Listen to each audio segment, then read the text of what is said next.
Have you ever wondered how a part of your body can be quietly failing? Without pain, without warning, while you're still going to work, still sleeping in your own bed, still believing everything is fine?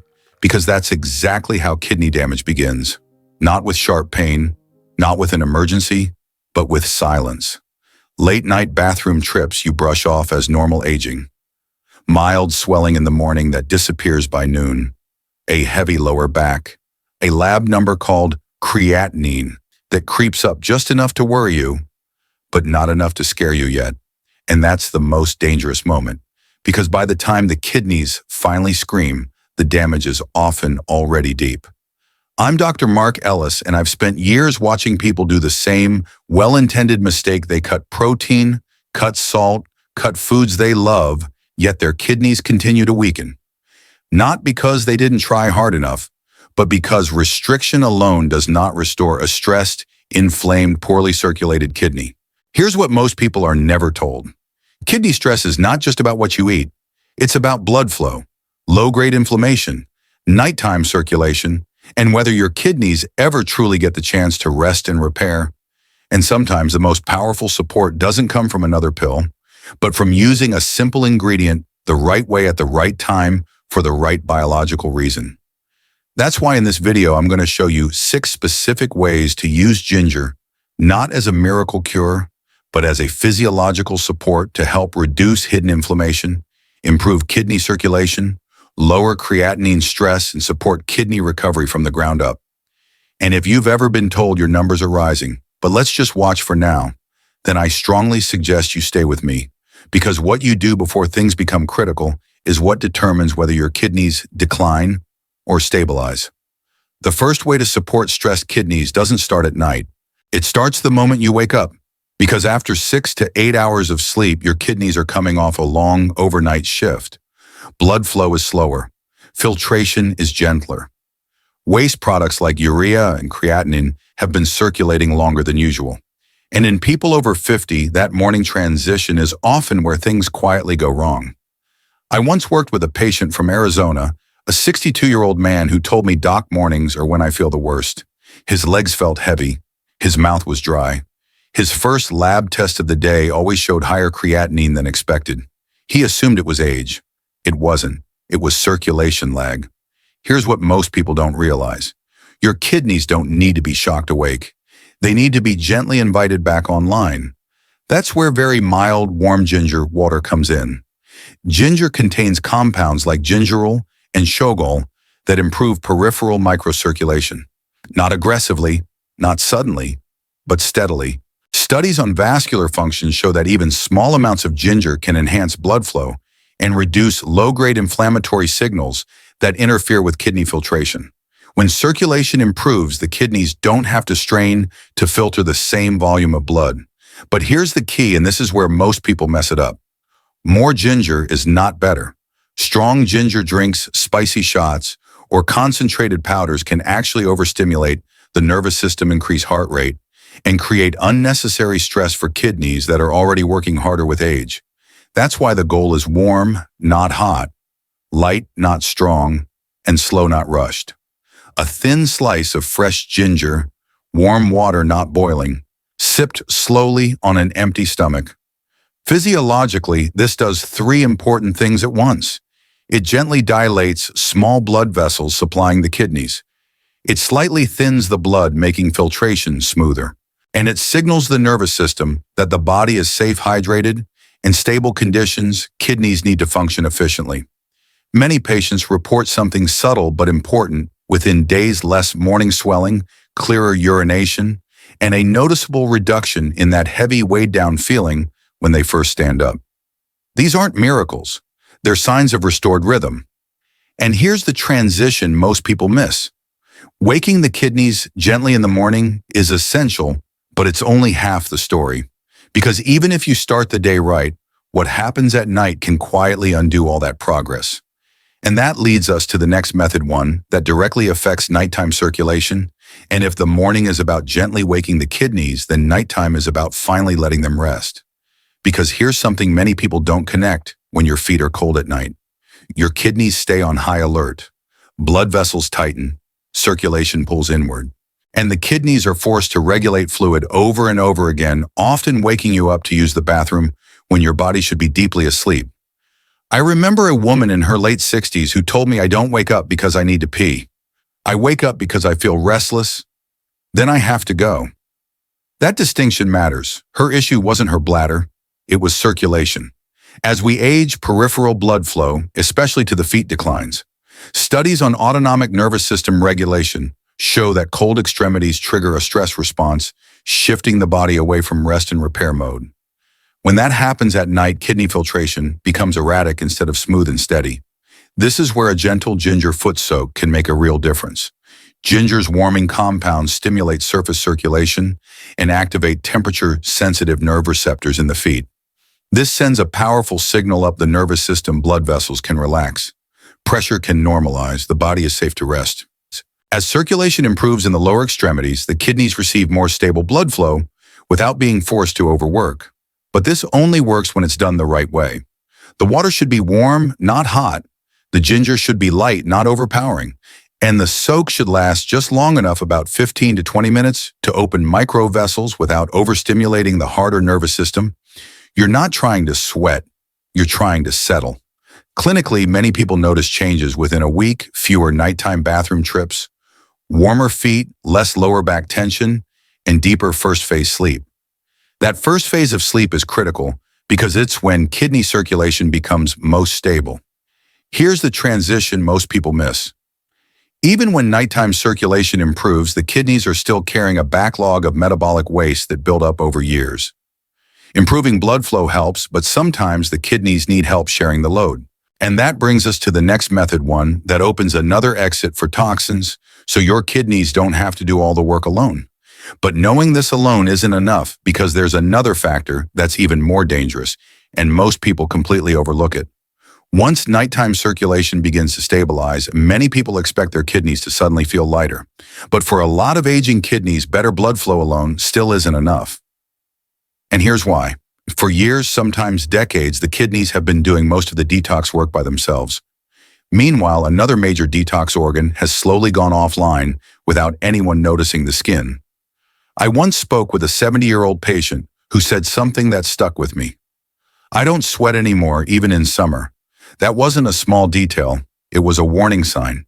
When the skin stops releasing waste efficiently, more metabolic byproducts stay in the bloodstream, and the kidneys are forced to compensate. Physiologically, sweat isn't just water. It carries small amounts of urea salts and organic acids. Research on thermoregulation in older adults shows that reduced sweating increases renal workload, especially at night when circulation is already slower. That's why many people feel heavy, swollen, or restless, even when they're technically well hydrated. This is where gentle ginger steam becomes powerful when used correctly. Ginger releases volatile compounds when heated that stimulate surface blood vessels and activate sweat glands without pushing the body into stress mode. The goal is not intense heat, it's controlled warmth, enough to open the skin's detox pathway so the kidneys don't have to shoulder everything alone. And this distinction matters. Aggressive sauna sessions, long hot baths, or excessive sweating can actually dehydrate the bloodstream and increase kidney strain. That's why the word here is gentle. 10 minutes, light steam. A mild sweat, not dripping, not exhausting. Clinically, when this is done properly, people often report something unexpected. Their legs feel lighter, their lower abdomen feels warmer, and nighttime bathroom trips decrease, not because the kidneys are filtering less, but because fluid is being redistributed more efficiently. Think of it like opening a second exit during a crowded event. When pressure drops, everything flows better. Now here's the transition that connects everything. Improving circulation helps, sharing detox through the skin helps, but there's still one critical stressor that keeps kidneys working overtime for hours every night, and it has nothing to do with temperature or sweat. It has to do with what you put into your body right before sleep. And this next factor is where many people unknowingly undo all their progress because it quietly overloads the kidneys at the worst possible time. At this point, many people think they've done enough. Circulation is better. Nighttime rest is improving. Detox pathways are opening. And yet the kidneys still feel tired in the morning. This is where one quiet habit often undoes everything. Dinner. I once asked a 65-year-old patient to walk me through his evenings. He ate healthy grilled meat soup, a little salt for flavor. Nothing extreme, but he always felt heavy at night, woke up twice to urinate, and his creatinine kept creeping upward. What he didn't realize was when he was eating not just what was forcing his kidneys into overtime. Here's the physiology most people never hear. At night, kidney blood flow naturally decreases, filtration slows, the body shifts into repair mode, but when a heavy protein-rich or salty dinner enters the system, late nitrogen waste products like urea and uric acid rise in the bloodstream exactly when the kidneys are least prepared to clear them efficiently. That's why the evening meal matters so much more than people think. A light ginger porridge changes this dynamic. Thin rice porridge is low in protein and easy to digest. It moves through the stomach without demanding intense digestive blood flow. When digestion is calm, circulation can remain balanced, and the kidneys don't have to fight for resources. Ginger adds gentle warmth, improving abdominal circulation and reducing reflex bladder stimulation caused by cold or heaviness in the lower abdomen. Research on nocturnal renal physiology shows that reducing nighttime metabolic load can significantly decrease nocturia and improve morning kidney markers over time. It's not about starving, it's about timing and simplicity. When patients switch to a lighter evening meal, even just a few nights a week, they often notice deeper sleep, fewer awakenings, and less morning swelling. Not because the kidneys are filtering more aggressively, but because they're finally filtering smoothly. And here's the deeper insight. The kidneys don't fail from one big mistake. They decline from thousands of small nightly overloads that feel harmless in the moment. Lightening the evening load gives the kidneys a rare gift, uninterrupted rest. But even with a calm dinner and better sleep, there's one more hidden problem many people overlook, especially those who sit a lot or live in cooler environments. It's not what goes into the body anymore. It's what happens behind the kidneys. And this next factor directly affects blood flow to the kidneys themselves, making it one of the most underestimated risks of all. By now, many people are surprised to learn this next truth: kidney stress doesn't always start inside the kidneys. Sometimes it starts behind them. I can't count how many patients told me my labs aren't terrible, but my lower back always feels cold or heavy at night. One man in his early 70s said something that stayed with me. When my back is cold, I wake up exhausted. When it's warm, I sleep like I used to. That wasn't coincidence. That was circulation speaking. From a physiological standpoint, the kidneys receive nearly 20% of the heart's blood output every minute. But as we age, that flow becomes highly sensitive to posture, muscle tension, and temperature, especially in the lower back.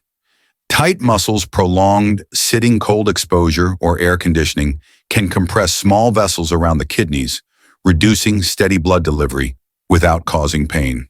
This is where warm ginger oil massage becomes surprisingly powerful. Ginger's active compounds stimulate microvascular dilation at the surface and deeper tissue levels. When applied to the lower back with gentle massage, it helps relax surrounding muscles, reduce localized inflammation, and restore blood flow through the renal support area. Studies on topical warming therapies show improved regional circulation and reduced sympathetic nervous system activity, both critical for kidney stability at night. But the method matters. This is not deep tissue massage, not aggressive pressure, not heat meant to burn. The goal is gentle warmth and rhythmic movement. 10 to 15 minutes is enough. When done correctly, people often feel warmth spreading downward into the hips or legs. That's a sign circulation is reopening, not overstimulation. Clinically, patients often report fewer nighttime awakenings, reduced lower back discomfort, and less morning leg swelling within days. Not because the kidneys suddenly became stronger, but because the blood supply feeding them became smoother and more reliable. Here's the deeper connection. When the lower back is warm and relaxed, the nervous system shifts into parasympathetic mode. Heart rate steadies, blood pressure fluctuations lessen, and the kidneys no longer have to fight against stress-driven vascular constriction.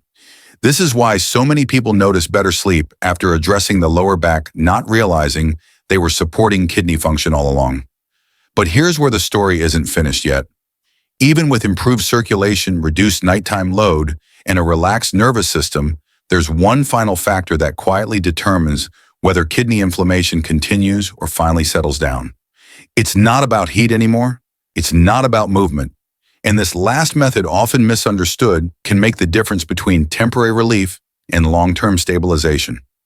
By the time we reach this final method, many people expect something dramatic: a strong cleanse, a powerful detox, a last push to fix the kidneys. But the truth is, stressed kidneys don't need one more push. They need relief. I remember a patient in his late 60s who said, "I tried everything. Teas, supplements, detox drinks. I felt worse, not better." His creatinine wasn't skyrocketing, but it wasn't coming down either. What his kidneys were reacting to wasn't deficiency, it was overload. That's where diluted ginger and honey used correctly can make a difference. From a physiological perspective, low-grade kidney inflammation is one of the biggest drivers of slow creatinine rise over time. Ginger helps modulate inflammatory pathways and improves microcirculation. Honey in small amounts provides natural antioxidants and enzymes that calm oxidative stress without spiking blood sugar when used carefully. But timing and dosage are everything.